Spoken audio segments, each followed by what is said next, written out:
Hello and welcome to today's webinar, Enhancing Data Integrity, Distribution Data Collection for Reinsurance and Risk Adjustment. Before we get started, I'd like to announce a few brief housekeeping details. Today's session is being recorded, and an online archive of today's event will be available a few days after the call. You will receive an email from AHIP that will ask if you would like to receive the archive. Please respond to the email if you would. I'd like to remind you of AHIP's antitrust statement and ask that you reference it in the Handouts tab. The antitrust statement prohibits us from discussing competitively sensitive information. Please keep in mind that you may ask a question at any time during the presentation by typing your question into the chat box located in the lower left-hand corner of your screen, and then click Send. You can adjust the size of the slides to fit your screen by clicking on the Scale button located in the upper right-hand side of your screen. We're very fortunate to have with us today Eugene Cyan, CEO and President of Softheon, and Umar Majid, Database Scientist. I'd like to turn the floor to the speaker. Hi, good afternoon. Thank you very much once again, especially to Matt and AHIP organization as well for giving us this wonderful opportunity. This is Eugene Cyan. I'm the founder CEO of Softheon. Softheon is a technology company and kind of these days exclusively, I will say, serving to the exchange challenges that are faced by the insurance carriers of all sizes. As we mentioned today, our topic today is about distributed data collections, especially as it relates to the exchange operations. In that topic, we will be referring to the challenges that are being faced, let it be on the operational side of the ACA. That also obviously includes the day-to-day enrollments and premium billing related issues, as we refer them as the revenue side of the business, but as well as the risk side of the business, also primarily based on the claims data.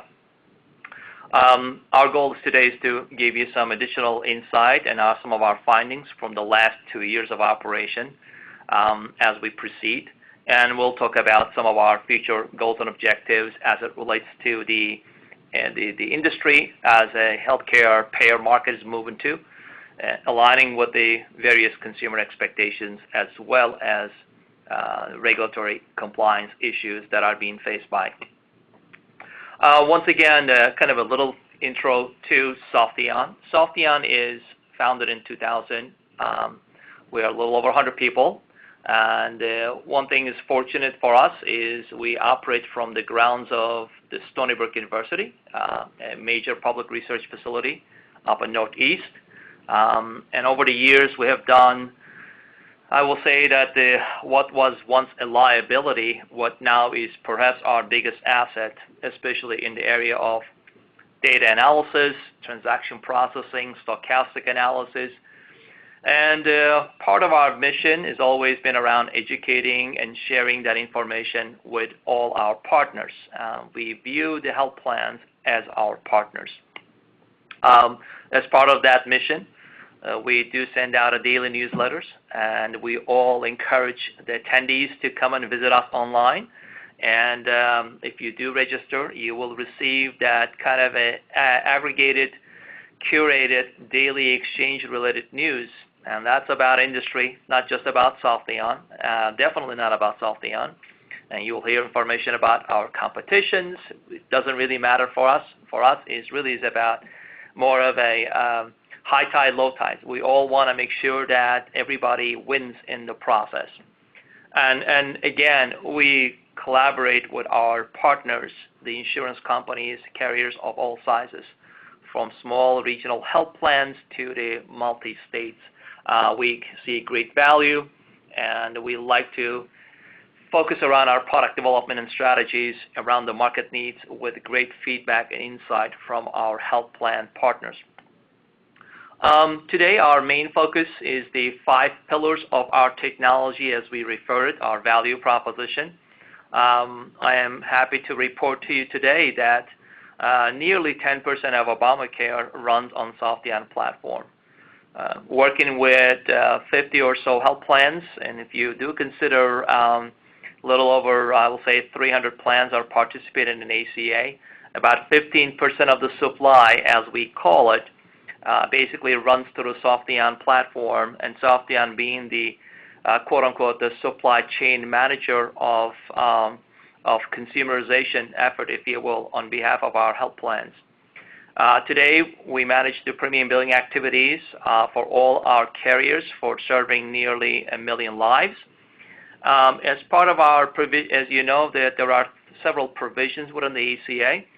We also provide off-exchange, single carrier branded private exchange interfaces for all our health plans. There are many references throughout the presentation, and if you would like to kind of test drive it, if you will, our private exchange capabilities, we will love to be able to have a conversation around that. Direct enrollment, as you know, another provision, which is basically the private exchange's ability to serve to subsidized population. As a designated WB as well, web broker or web-based entity by CMS, we have the opportunity to provide an alternative channel, if you will, for consumers and most importantly, brokers. We believe the brokers are a critical component of the consumerization. We encourage you to, again, come and visit us, especially our recently published and launched Wealthios. Wealthios is probably one of the most exciting products that we are announcing recently, which is designed to provide complete end-to-end experience for consumer and brokers, minimizing the effects of some of the pains associated with healthcare.gov, especially to those subsidized population. We have over 300 carriers participating on Wealthios, over 30,000 products or so available across the nation. And then the Edge server is going to be the main topic of the conversation today. Not only what we do today is to provide the Edge server compliance, the reporting aspect to it, as it relates to the other type of compliance capabilities that we do provide, all the way from monthly baseline filings to the other type of reconciliations, especially now up and coming 820 reconciliations. Part of our value proposition is we wanted to be able to leverage that claims data in so many different ways. And we hope that you will find that some of our attempts, if you will, in line of our goal of creating a sustainable and a profitable business, if you will, as you are probably hearing the recent wave of co-op closures and everything else. So those are the 5 products. The main feature, I will say that another big differentiation for us is that we are a cloud-based company. As you know, that traditionally the technology that the procurement process within the healthcare IT space has been about procuring, building, and operating, and we have a lot of great friends at the consulting firms, but our value proposition is about being able to plug into this thing. So we do apologize for the poor quality image that you are supposed to see actually is a Softheon cloud where you are simply able to plug in. And today, with the most strict SLAs, we are able to onboard a new carrier to participate in any one of the federal and state exchanges nearly within the 30 days. Within 30 days, end-to-end enrollment to the premium billing, to the bill presentment, to the payment, boxes, and fulfillment operations. We are able to build that back office capabilities with the carrier brand and look and feel for any one of our carriers that are participating on the ACA or, for that matter, private exchanges.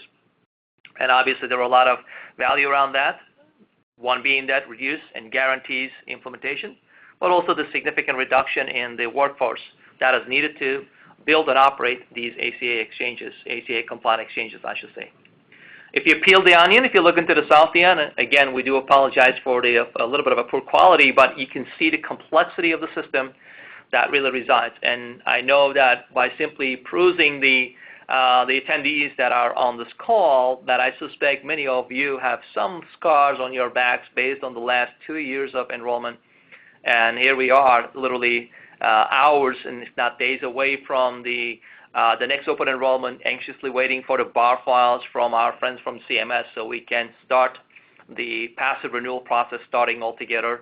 And as you know, that the data issue still continues to be a major challenge, and a simple one being that Some members may receive a new exchange ID as a result of their renewal process. So how do you carry over the last 2 years' records from the prior year's activities? So which was never a part of the glossary, if you will, but the master data management is a critical part of the data processing, if you will, as it relates to the ACA operations. And we'll talk more about it. One thing noteworthy on this slide, you can see here that how much we shield our health plans from the complexities of ACA. You can see that literally in the top right corner. There's literally about 2 files we provide to our carriers on a daily basis. One is effectuation file. The other one is that date for change files. All that other process, we use the eBay and PayPal analogy in that context that we manage all the complexity just as eBay does it in between all the bidding process.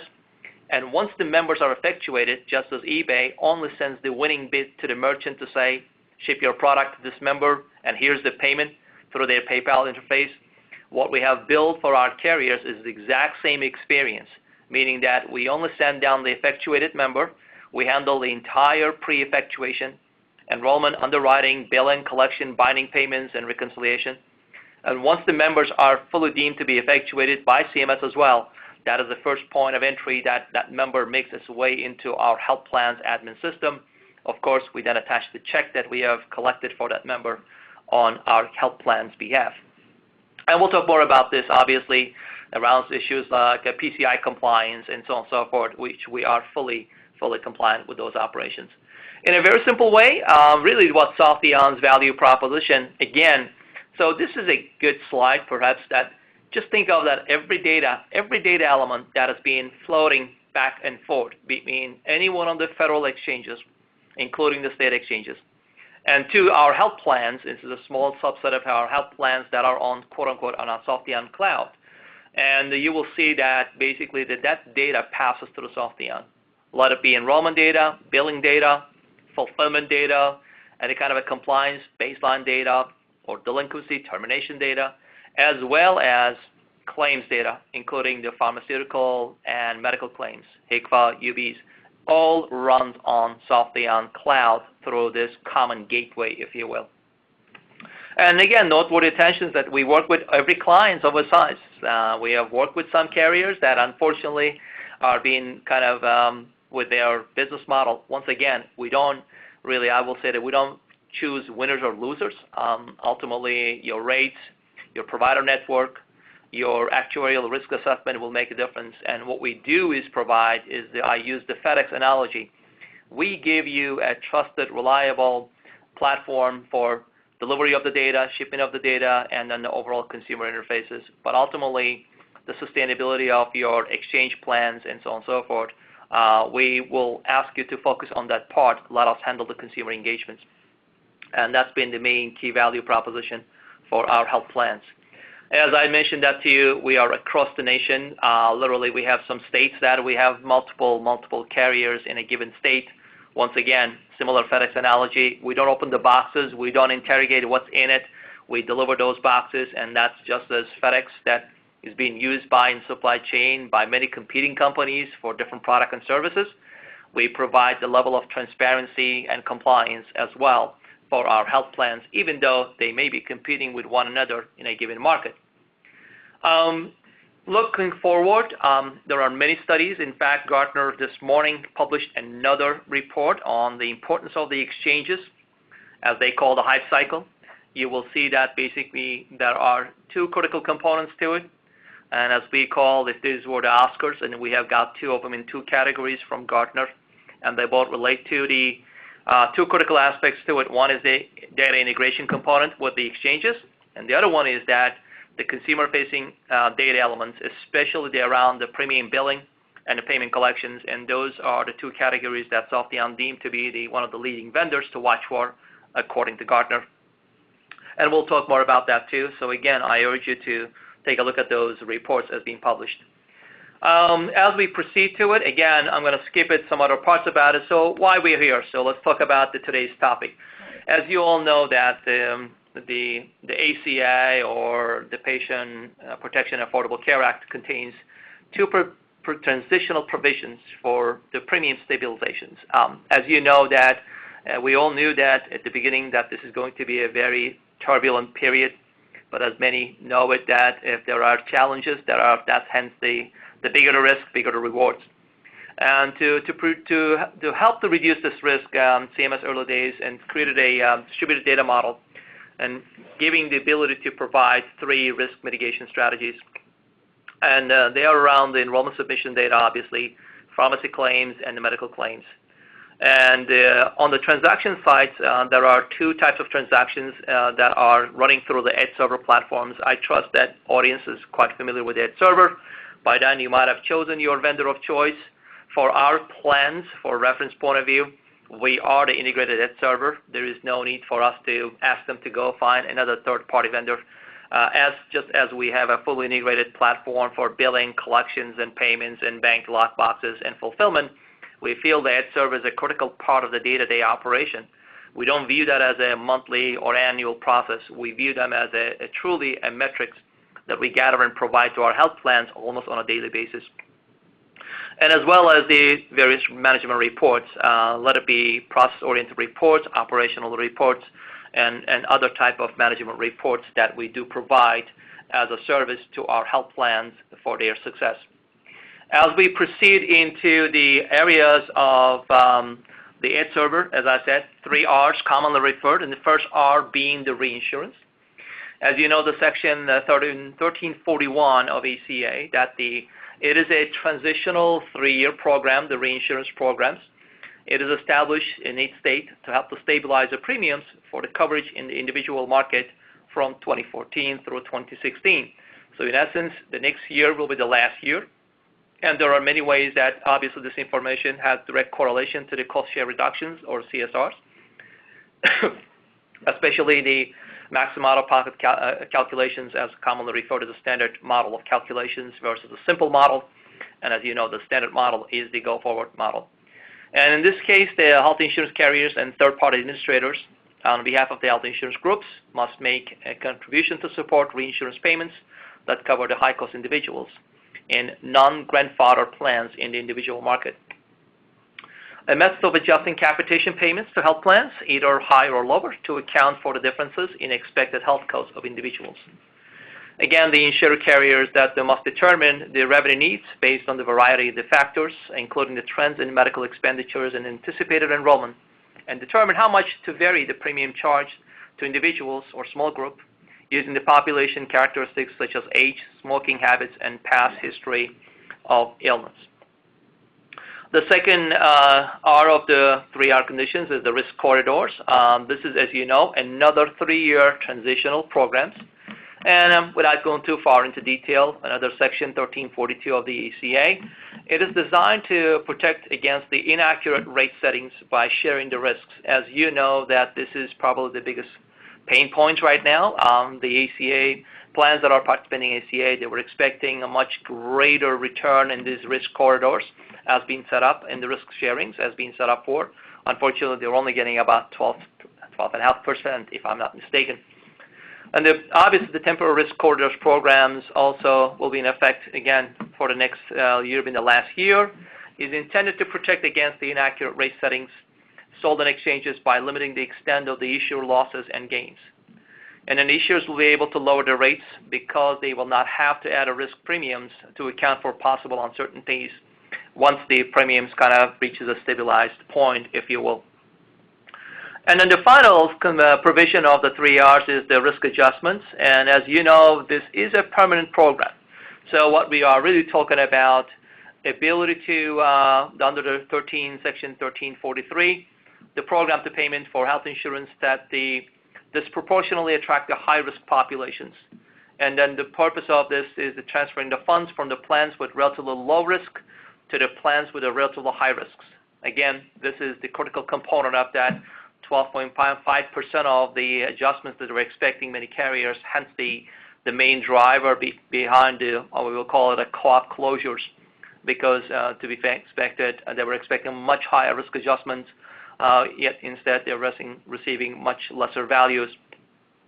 And the risk adjustment models takes into account the calculation of the plan average actuarial risk, includes the removing of rating variation, calculation of payments and the charges. Data collection approaches obviously is very critical for the accurate risk adjustment calculations. And then the current model is based on the demographics, obviously age and sex, diagnostic codes, ICD-9, obviously moving to the 10 age groups, and finally the metal tiers between the bronze and silvers and gold and whatnot. As we go deeper into the type of data collections that is required, and first one being the enrollment data, also commonly referred as the ES or SS. That consists of basically hierarchical data. It's derived to be I would call it a translated model from an 834 file format.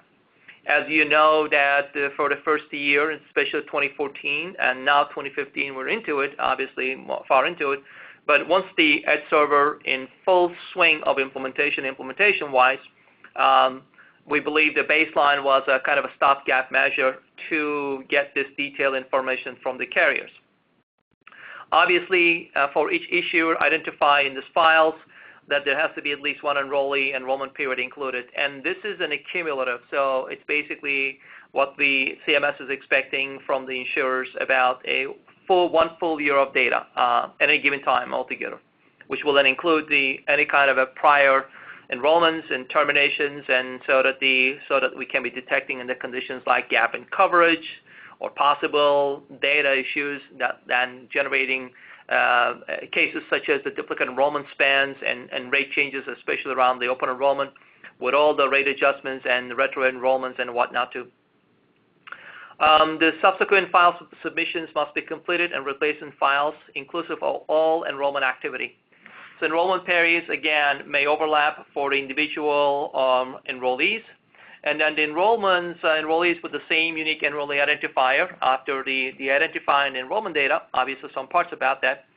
And the duplicate IDs will not be accepted. So this is all part of your Edge server kind of a cleansing, if you will, altogether. So one of our value proposition is here, since we are managing the 834 data, and we are able to do this for our, what we call it a, non-Softheon exchange platform. So we're able to digest today with your 834s and able to translate the data into the exact format as expected by CMS.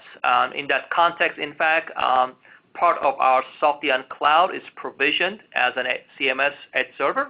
So we are able to, in fact, take the data and then translate it, also able to prevent you from going through another layer of complexity, whether you're hosting the Edge server through other vendor solutions. And again, we urge you to look into those as well too, like the Innovalens of the world or Truens of the world. But we don't again, our focus is in ACA. We're not just an overarching CMS star rating type of a platform altogether.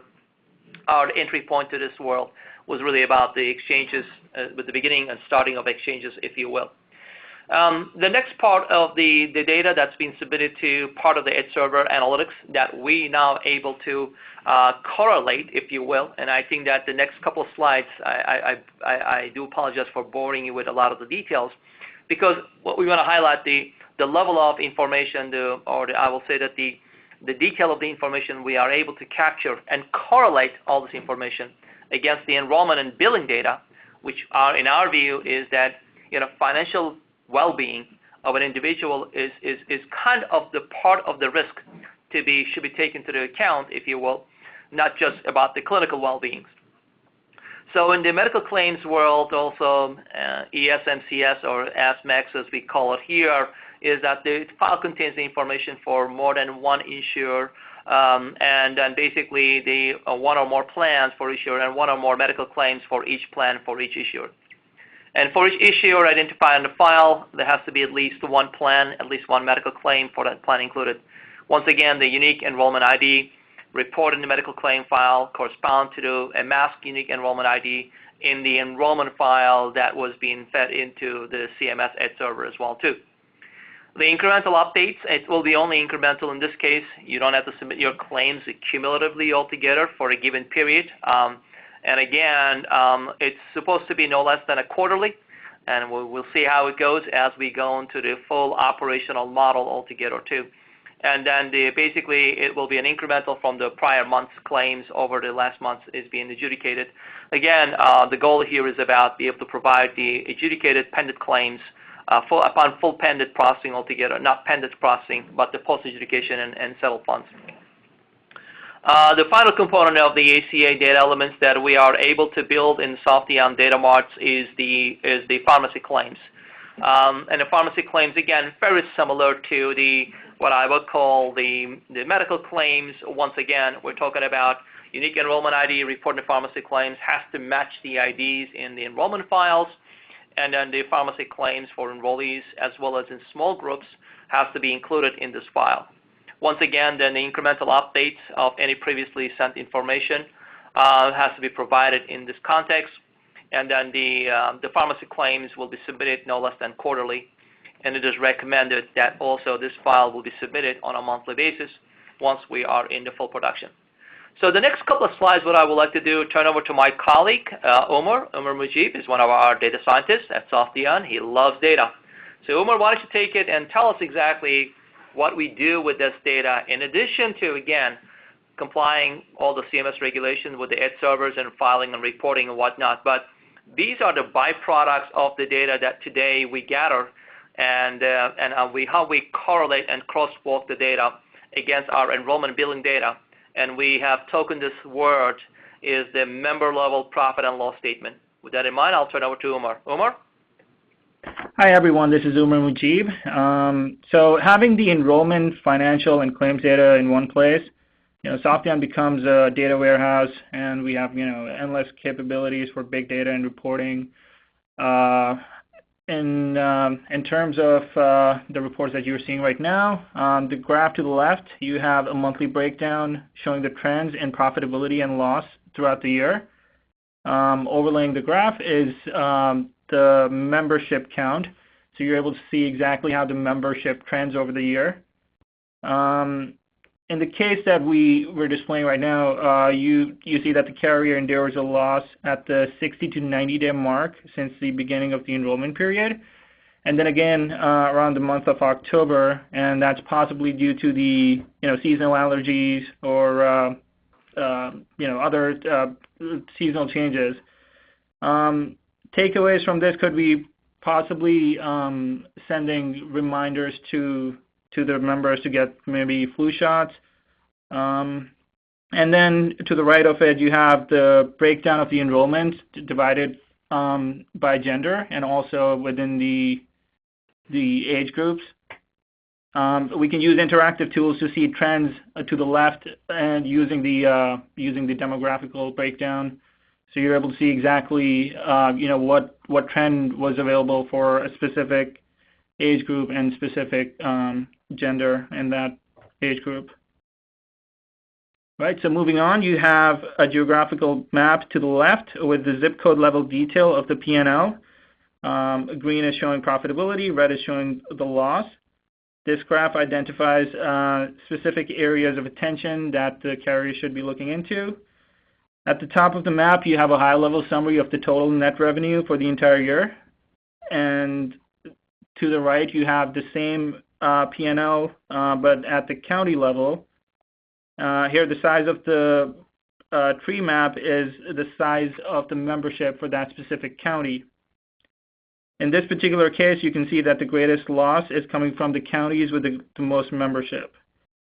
And we can use reports like these for actuarial and risk analysis, and they can be used to set premiums for the following year. This is a detailed breakdown of P&L by demographics, and it's represented as a heat map. I know it's a little blurry to see, but you have the ages at the top and the gender distribution for each plan ID on your left.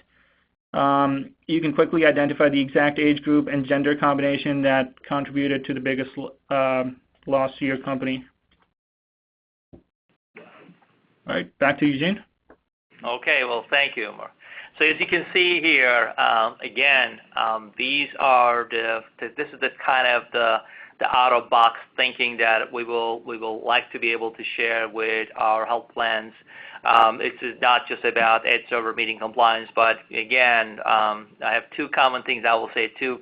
If you torture the data enough, it'll tell you, it'll confess anything for you.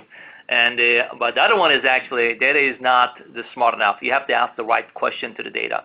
having the claims data, having the enrollment data, and billing data, obviously, we're able to ask the right questions, and we're able to produce some fairly exciting and very engaging details. And I'm kind of I was really surprised right around the flu season, how you see that basically the profits are being losses are being just piled up, just as a function of increasing claims. And I wonder how many of them are actually end up in an ER room because of some kind of a common cold, let it be age-related issue or something like that. A simple flu shot campaign could perhaps prevent maybe a small percentage of it, even if it's a sizable component to it. So in addition to that, those what we call clinical-related P&L statements altogether, we also know that overall MLR, ALR, that was obviously speaking to a little bit on the MLR side, and here we are talking about the ALR. So one of our value proposition, again, the topic that we urge our audience to really take it back home and discuss with their colleagues about the ever-increasing ALR. So obviously, the dealing with an individual consumers is a lot different than dealing with a population, let it be Medicare and other type of managed care, Medicare, Medicaid, and whatnot. Now the consumers are basically making a payment for, even if it's for $1, they are demanding a greater service.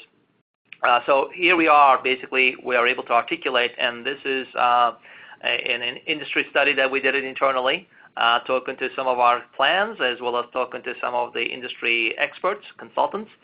Surprisingly, that the $30 PMPM mark seems to be the average one across the board, which is significantly higher than the other type of demographics or the type of the plans that health plans are pursuing for.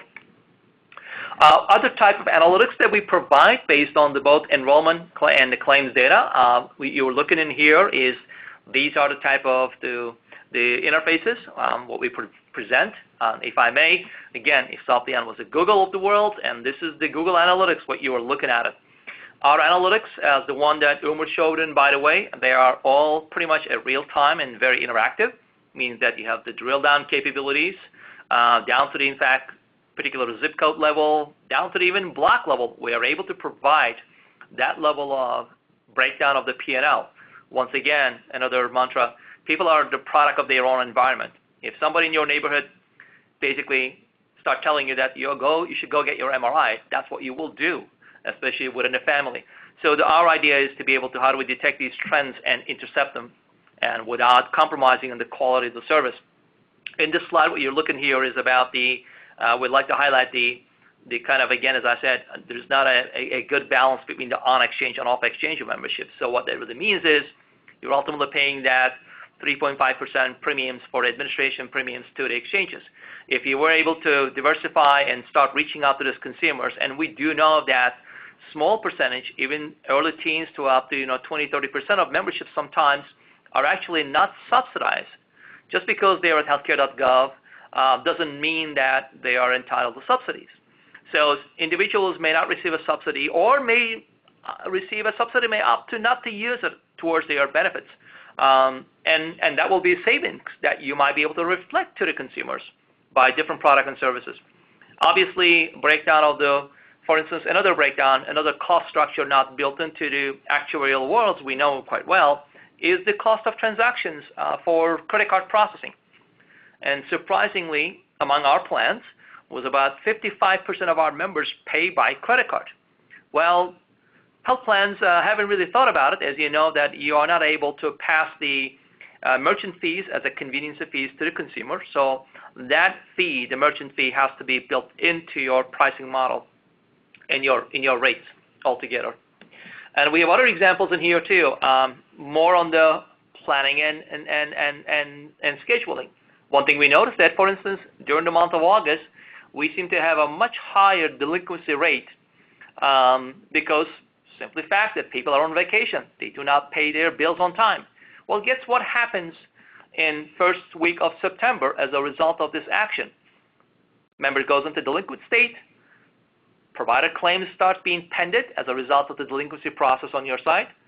Your provider call volume goes off the roof because now providers are demanding a payment or looking for a payment for their payments. So it creates a whole chain reaction. So this kind of visibility to the process, we believe there is another, again, intelligence that can be easily derived from the enrollment, billing, and claims data. And obviously, this also ties into your revenue expectations. Companies are subject to, we're dealing with sizable revenues.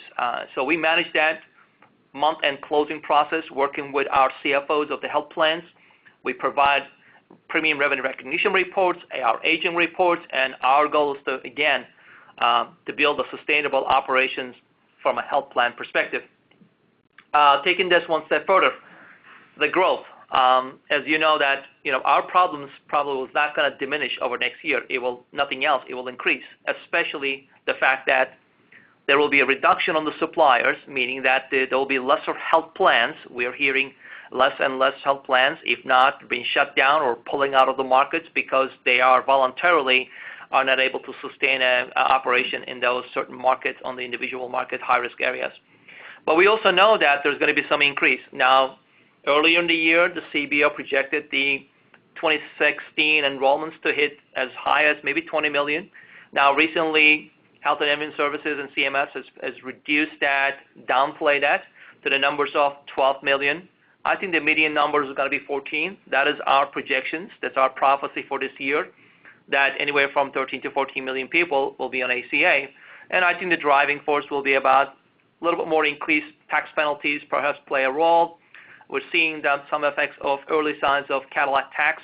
And other important impact, we believe that the immigration reform will have some elements of increased memberships if that happens.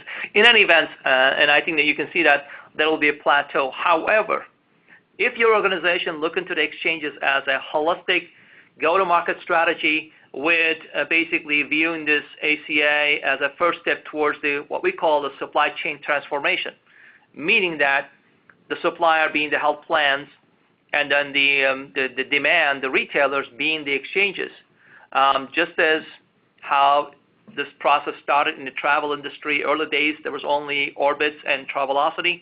Now look at it. You have hundreds, if not thousands, of shop sites you can go to buy your next plane ticket. We believe in the very near term that the private exchanges will take into effect, and our definition of a private exchange is not just a broker-oriented private exchanges.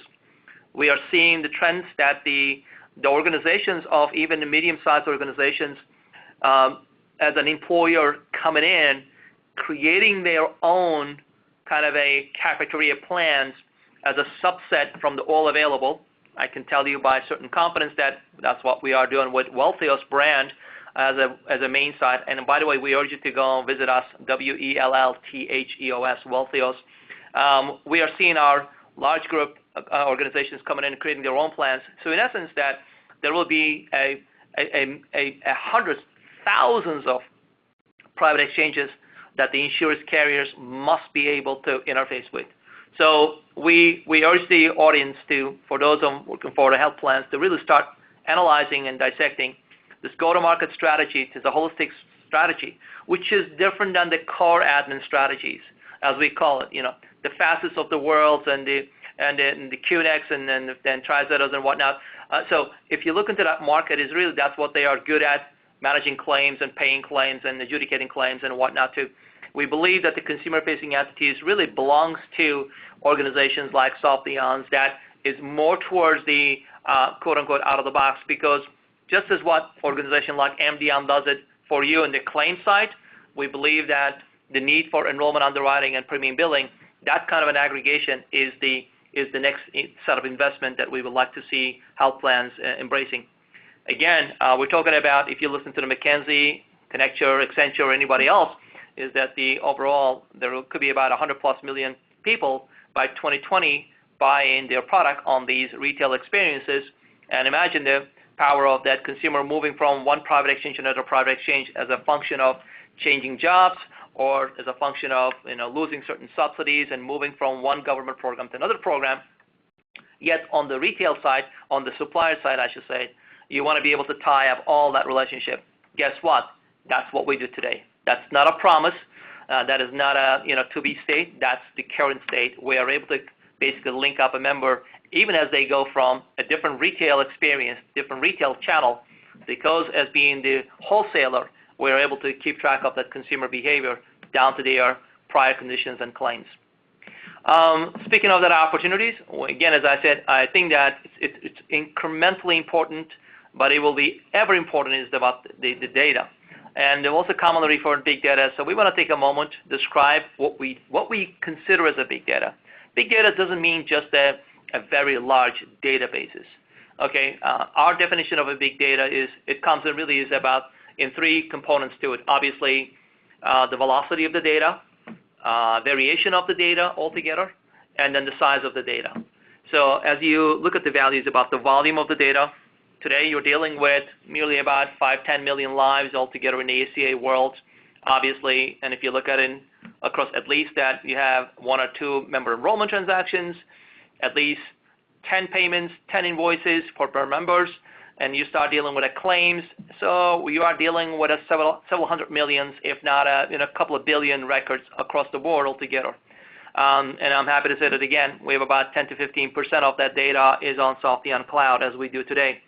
But we're also going to start seeing the different velocity of the data, meaning that given the edge server examples, we're going to start seeing the data coming across on a daily basis, more on an hourly basis, especially now that industry moving towards the price transparency, the value-added, value-based contracting, where the consumers are going to be an active stakeholder in the type of fees are being negotiated between the consumer and the providers. We believe the location-based data, down to the latitude, longitude, all that stuff, that's what makes Facebook valued as the current value of Google. We believe there's a great opportunity for healthcare industry to embrace that level of sophistication, tracking and tracing that level of data. And obviously the variety of the data. Unfortunately, even in the traditional EDI gateways, if you see 1834, you see 1834. There are so many different variations. Obviously, as you are now getting into the payment world, as you're getting into the credit card processing versus a debit versus a check processing, as you get into the location-based services, as you get into the, being able to map out providers based on the CPT code and how much they charge for a particular ICD-10 or CPT code values, that the consumer can make that obvious choices for their well-being. All that data has to be aggregated. And based on an earlier study was that actually 20% of the population actually generates 80% of the cost. So obviously managing the data timely, effectively, accurately, it could be the game changer. And to be frank with you, we don't view ACA, at least in its current state, as a healthcare reform. It is more like a health insurance reform. But as we get into the subsequent phases and beyond the sustainability on the financial side about that, with all the data element and standardization and the timing of the cloud computing capabilities and timing of the Internet of Things or the simple mobile devices we carry in our pockets that has the computing power of what used to be in a server rooms, all those converging all those technologies, we believe is going to shape the industry in a way that we cannot even fathom. So we're just simply, doing the best we can to keep up with it, but hopefully audiences also in the same line of that. Again, this is a slide added up there just for your purpose. So we see that this is what we do today. We are interfacing as a supplier, as a wholesaler to all our carriers. Again, you don't hear Delta CEO saying, we only want to sell our plane tickets on Expedia. Just think of that, how silly that will sound. And Delta CEO probably doesn't know how many retailers they're selling their products.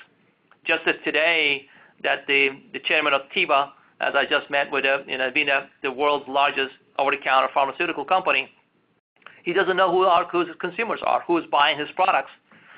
So that level of kind of, again, disfranchising it in the sense that, but now that with the element of big data, we are able to get you that detailed information down to the member level and down to the even claims level. And again, as I said, great application areas like the location-based services being one of them. So we are able to, in fact, we have several products that we are piloting that gives the consumer the ability to engage with us at their convenience. Not when they receive the invoice letters, to be frank with you, amount of time and effort was spent to build those technologies that are already obsolete. Even internet in the current context, the website, we think that there could have been a greater opportunity, greater ROI if we were to simply jump into the mobile platforms. So we like to view ourselves in that kind of a future waves. So with that in mind, I'm gonna turn over to our colleagues from AHIP and Beacon, and we thank you foremost again for your valuable time. We hope that you find this thing to be insightful. We will make sure that the presentation will be available to you, either both online copies as well as my contact information in the bottom left corner. If you care to drop a note, we also would love to hear your feedback about how we may, in fact, help you serve you better. So thank you again, and turn it back to you. Right, thank you. At this time, we're going to address some questions that came in during the presentation. Our first question is visibility into edge server operations offered in real time? What tools are offered to health payers to share this information internally? Great question. So as you know, the edge server kind of took a back seat among the many other aspects or challenges associated with ACA. On our end, our edge server platform, or basically our data warehouse, as we maintain for our exchange operation, and edge server data is being pulled out of our data warehouses. It is a near real time. It's not a real time. It takes several hours in some cases on the enrollment, billing, and payment side about the business, where we control the entire data and processes. On the claim side, it's a daily process.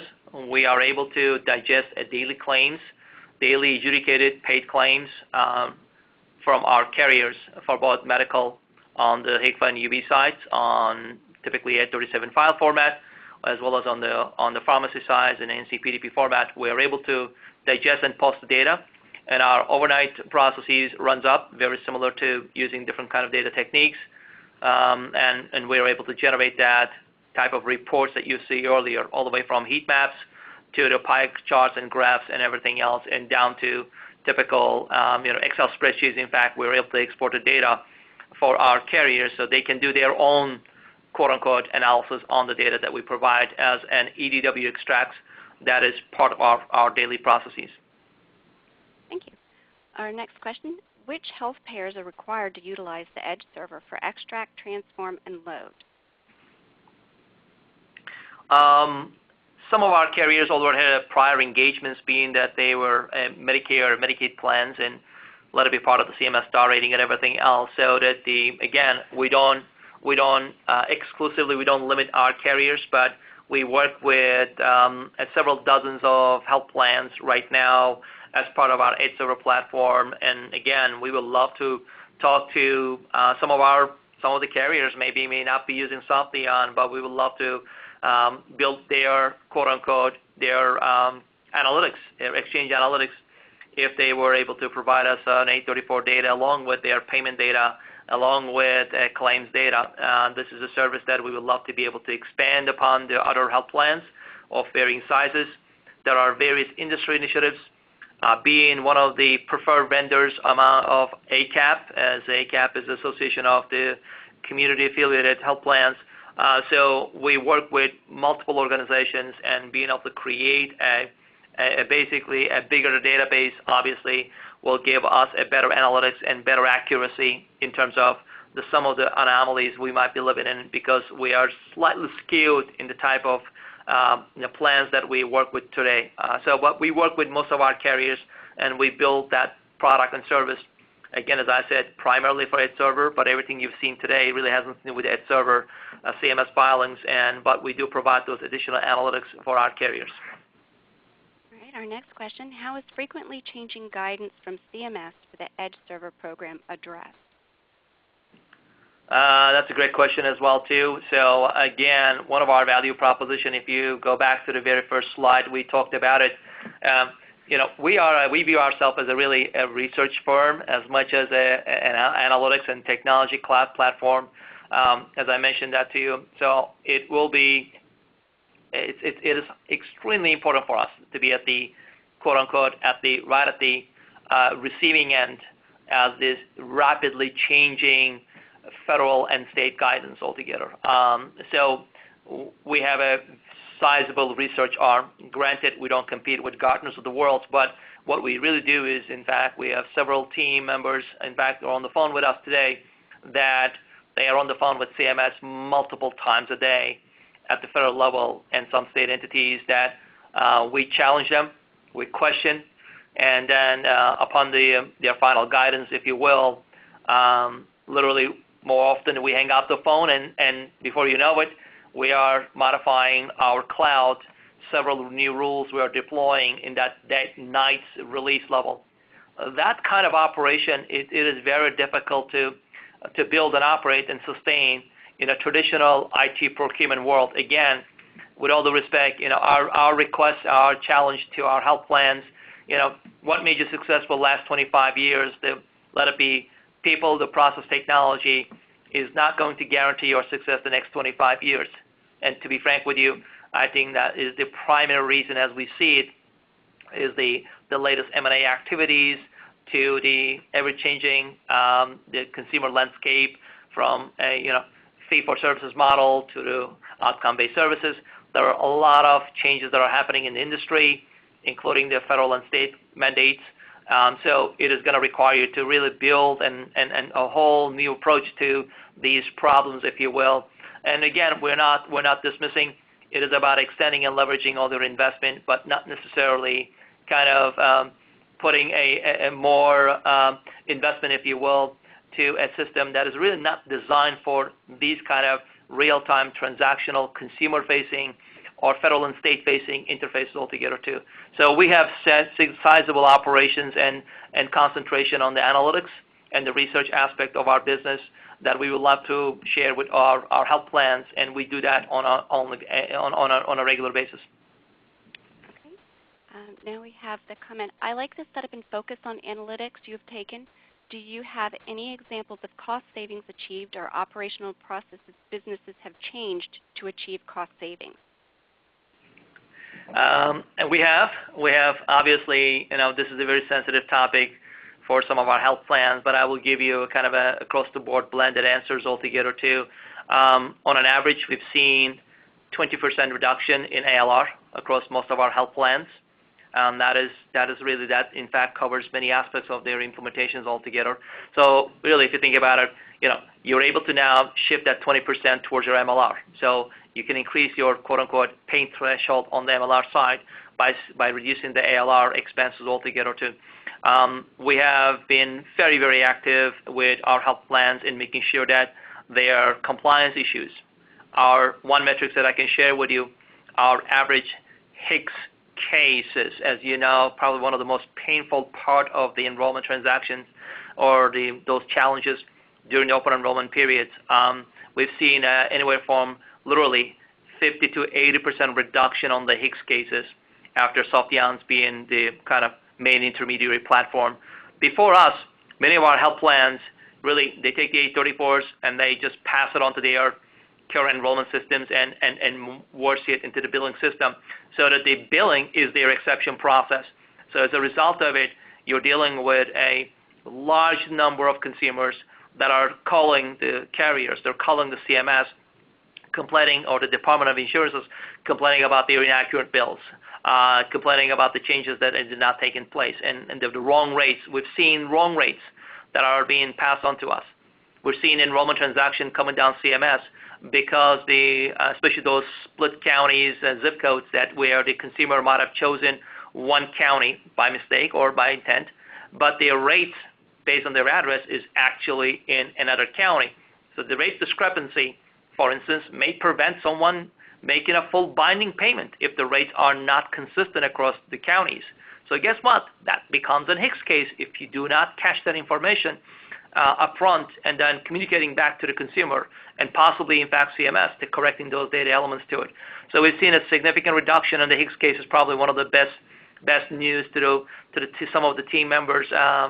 People might be on this call that basically they spend their holidays and around addressing these HICS cases. Again, we're able to provide some value altogether.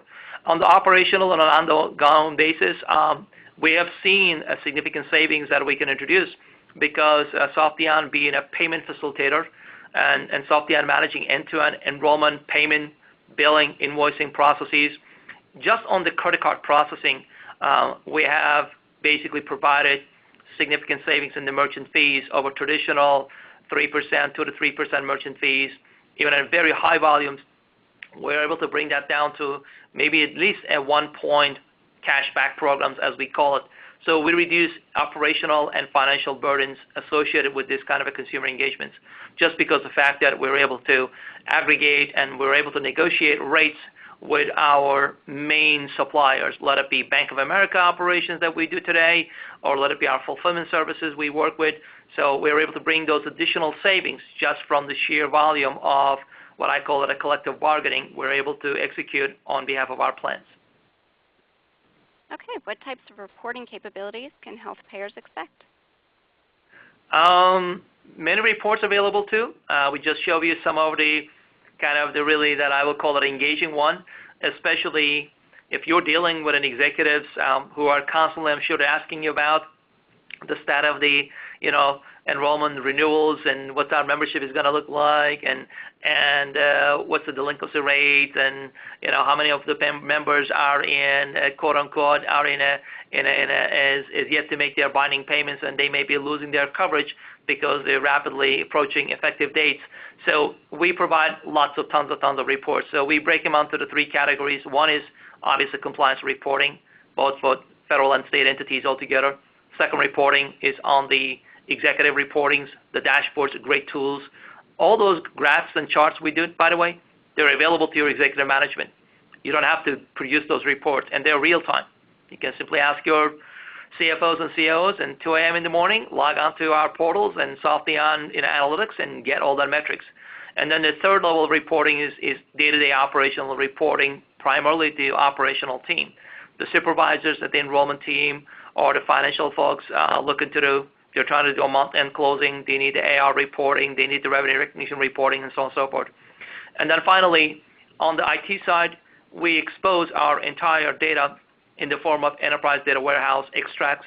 We feed all that data on a daily basis to our health plans. So in case that they want to build their own data marts or they want to integrate the EDW comes out of our Softheon to their corporate EDWs. So that gives them the capability to maybe look into the bigger picture, because with all the respect, again, we don't have their Medicare and Medicare plans altogether too, or other commercial products that may not be in the ACA. We are seeing more and more of our carriers asking us to take on other line of businesses, but for the time being that, we don't have the full history going years back. So our ability to generate the EDW files and give it to them, and then to be able to complement and fill in that little gap, if you will, it generates all their reporting requirements, and the reports can be, again, at that point, can be generated as a simple crystal reports, as we call it, or business object reports, or even Excel, comma separated. So we have so many different variations that we're able to provide those reports. Okay, and we have one last question. How can health payers combat challenges related to accurate analysis of risk scores and reinsurance? How can issues concerning incorrect data and data errors be identified and addressed? That's a great question. I think that really what industry is going through is some series of changes.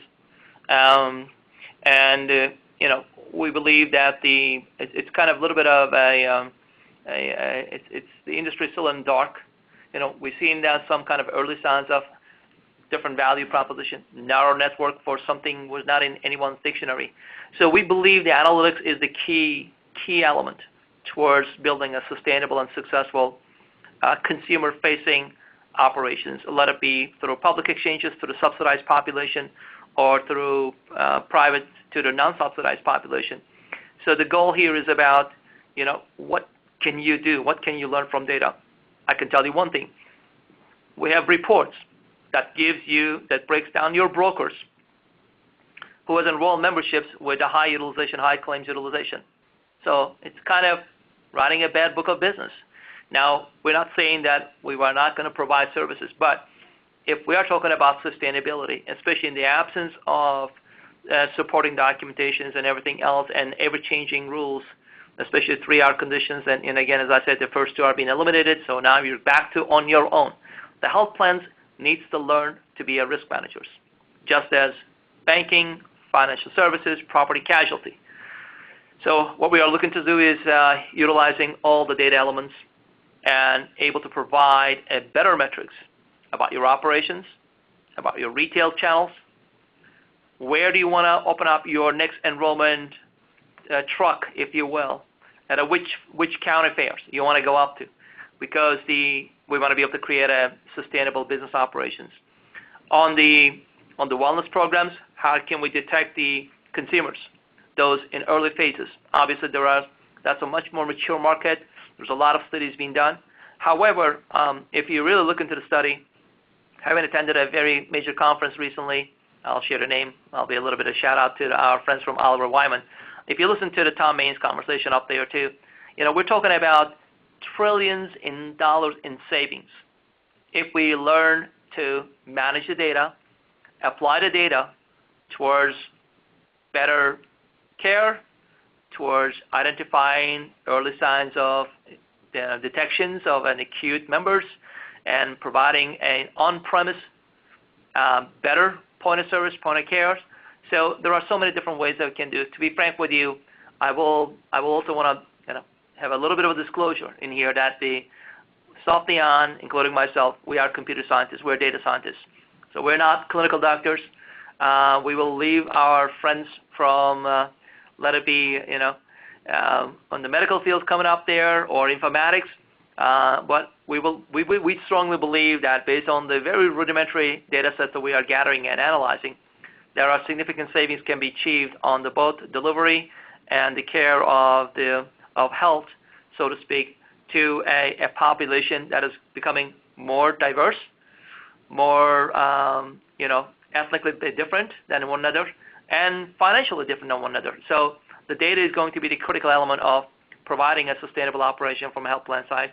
And just as what Progressive does it today, giving you a little thing that you can plug into your car and they lower their premiums, make no mistake, very soon I will suspect Oscar Health to do the exact same thing. If you happen to promise to wear your iWatches, we're going to send it to you and allow us to upload your data to our stuff so we can actually better manage your health care. Those kind of activities is already being discussed. It's already coming your way. Okay. Thank you for that great presentation and for sharing your thoughts today. Thank you to the audience for participating in today's conference. That concludes this webinar. Thank you again and enjoy the rest of your day.